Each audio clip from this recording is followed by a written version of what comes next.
നമ്മളെന്നും ദോശയ്ക്കൊപ്പം സാമ്പാർ ചട്നിയൊക്കെ അല്ലേ, അതൊന്ന് മാറ്റി പിടിച്ചാലോ? ഒരു പാൻ എടുത്തിട്ട് കുറച്ച് വെളിച്ചെണ്ണയിൽ നമ്മൾ വേവിച്ച് ഊറ്റി വെച്ച കോളിഫ്ലവർ ഇട്ട് കൊടുത്തിട്ട് ഒന്ന് ബ്രൗൺ കളറാകുന്ന വരെ ഒന്ന് ഇളക്കി കൊടുക്കുന്നുണ്ട്. അതിനുശേഷം അതൊന്ന് മാറ്റി വെച്ചിട്ട് നമ്മൾ അതേ പാനിൽ കുറച്ച് വെളുത്തുള്ളി, ഇഞ്ചി, പച്ചമുളക്, കറിവേപ്പിലൊക്കെ ഇട്ട് ഒന്ന് ഇളക്കി കൊടുക്കുന്നുണ്ട്. ഒന്ന് ആ പച്ചമുളകൊക്കെ മാറിയതിന് ശേഷം നമ്മൾ ഉള്ളിയും കൂടി ഇട്ടിട്ട് ഒന്ന് വഴറ്റി കൊടുക്കുന്നുണ്ട്. കുറച്ച് ഉപ്പൊക്കെ ഇട്ട് വഴറ്റിയതിന് ശേഷം നമ്മൾ അതിലേക്ക് തക്കാളി ഇട്ട് ഒന്നും കൂടി ഒന്ന് വഴറ്റി കൊടുക്കുന്നുണ്ട്.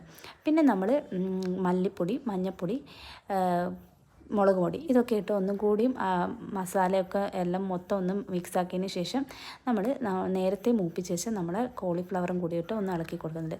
അതിനുശേഷം കുറച്ച് വെള്ളം ഒഴിച്ചിട്ട് നമ്മൾ മൂടി വെച്ച് വേവിപ്പിക്കുന്നുണ്ട്.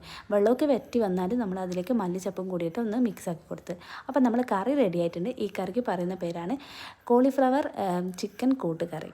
അപ്പോൾ അടുത്ത വീഡിയോ ആയിട്ട് കാണുന്നവരെ ടാറ്റ ബൈ.